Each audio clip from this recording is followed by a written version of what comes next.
intimidating, indestructible, immortal. He was a player who terrorized the game with his power and technique. He was a player who'd fight for his teammates so they wouldn't have to. A player who thrived in the most chaotic of chaotic situations with his terrifying savagery. His mere presence was enough to induce fear and panic as he pounded those silly enough to challenge him into utter submission. Along with longtime friend and teammate Joey Kosher, they made up the Bruise Brothers. At 6'3", 230 pounds, he's the undisputed heavyweight champion, the measuring stick, number 24, Bob Probert. Probert got in a right, down goes Domi, he tries to get up and he answers with a left, and Probert with a right uppercut got in. And Bob Probert regains the belt that tied Domi one spot he took from him. Bob Allen Probert was born on June 5, 1965 in Windsor, Ontario, Canada. Playing hockey at a young age, he would develop as a scorer, registering 60 goals and 100 points in minor hockey at the age of 16. As he made the jump into the Ontario Hockey League playing for the Brantford Alexanders, then the Hamilton Steelhawks, and finally the Sault Ste. Marie Greyhounds, his playstyle began to change. It all started when he got into a scrap and he knocked the other guy out. It turned out he was really good at it, and thus he then learned how to fight. And as time went on and his reputation as a fighter grew like wildfire, his penalty minutes would climb year by year heading into the 1983 NHL entry draft. And in a draft that saw the Red Wings also pick up future team captains Steve Yzerman and Joe Kosher, Probert would be selected in the third round with the 46th overall pick. In 1985, at the age of 20, he would spend a couple of seasons bouncing between Detroit and its farm team, the Adirondack Red Wings, winning the Calder Cup in '86. Bob Probert was a man among men, and it didn't take long for him to exert his physical will on his opponents. He was fearless, taking out the goalie knowing full well it'd incur the wrath of his teammates, and once he did, he had no problem taking on the whole team. He was powerful, as when his primal instincts kicked in, he wasn't going to stop until he ended the bout. He had the energy, the endurance during those prolonged fights, and it seemed like the longer he wore his opponents down, the more the conditions were met for him to then deliver the final blow. But perhaps most importantly, he never shied away from a good old fight.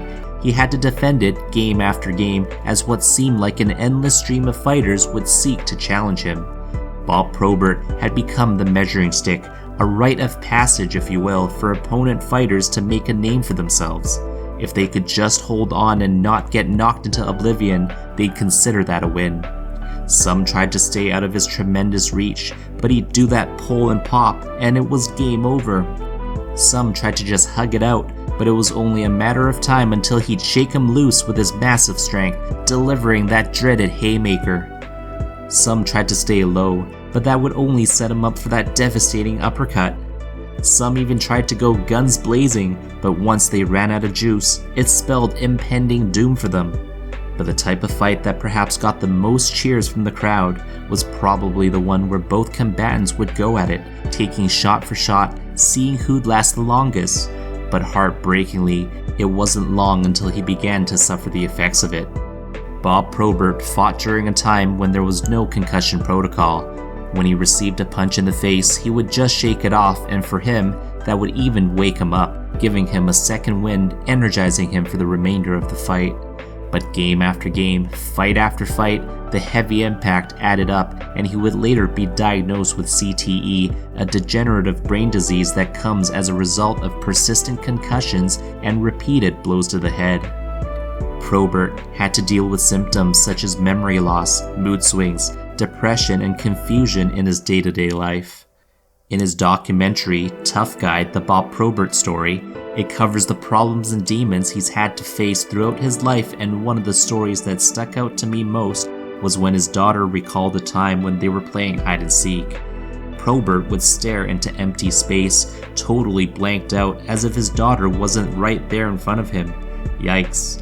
If you get a chance to watch it, I'd highly recommend it. It's powerful stuff. Bob Probert excelled at fighting, and it would help him in other facets of the game. His mean reputation on the ice afforded him the time and space to produce offensively. He would have a career year in 87-88 in which he broke out with 29 goals, 33 assists, and 398 penalty minutes.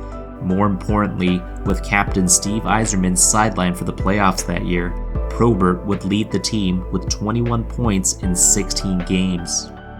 Even though he would not put up numbers like that again, he'd continue to fight anyone, anywhere, and he went on to amass an eye-popping 285 NHL fights and 3,300 penalty minutes in his 16 seasons as a player. Some of the more renowned fights in his career include the ones against Ty Domi. After one of the fights in which Domi did pretty well, he gestured that the championship belt belonged to him. Bad move, as Probert would later reclaim that belt after an absolute beatdown. Probert's fights against Craig Cox, Stu Grimson, and Marty McSorley also stood out for how long they would last. The fight against McSorley, for example, was over a minute and a half of adrenaline running, testosterone soaking, pure intensity. Absolutely legendary, epic, timeless. Bob Probert had many battles on the ice, but it was the battles off the ice that would grab the headlines. He had been suffering from severe drug addiction ever since he was a teenager. With a consumption of alcohol at the age of 14, he had already been in rehab 5 times by the time he was 22. It didn't stop there. He'd get in trouble with the law, assaulting police officers in one instance, and even serving jail time for crossing the border with illegal substances. And that was just the tip of the iceberg. Really, just go watch the documentary. In 1994, as Probert was set to become an unrestricted free agent, he was arrested for driving under the influence as he rammed his motorbike into a car. The Red Wings, who had done everything in their power in attempts to guide him in the right path since his arrival in the league, decided not to offer him a contract, and Probert went on to sign with the Chicago Blackhawks, where he went on to play for 7 seasons. And even though Probert was reaching the tail end of his career, he would go toe-to-toe against some of the younger heavyweights who were just reaching their prime, and he would still often take them to school.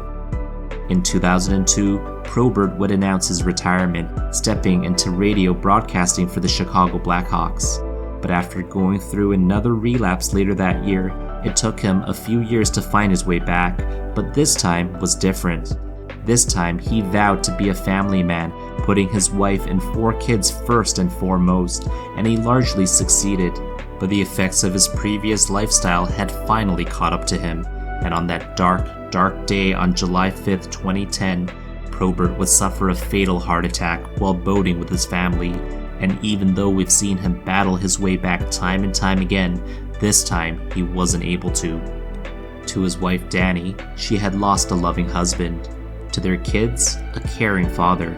To the fans in Detroit, they had lost their son. Bob Probert's ashes were eventually spread inside the penalty box in the Joe Louis Arena in Detroit. How fitting, metaphorically and literally, his spirit and presence will live on in a place he was destined to end up. Those who watch hockey long enough were lucky enough to remember his rise to fame, his battles on and off the ice, and ultimately his end. He was like that kid who always got in trouble. He received chance after chance, and all the while, his family and friends never gave up on him. One day it clicked and he was determined to change, and he did. And it is with this in which I'd like us to take a lesson from Bob Probert. We are human, and sometimes those around us make mistakes. Perhaps all they need is someone to believe in them, to give them a chance at redemption. Perhaps there are some underlying issues that we don't see on the surface. Bob Probert surely made mistakes in his life, but he kept on working to rectify the problems. His family and friends kept him in the fight with their love and care, and they can take solace in knowing he succeeded because of them. Life goes by in the blink of an eye. Treasure those around you. Live with no regrets. Thanks for watching. Bye.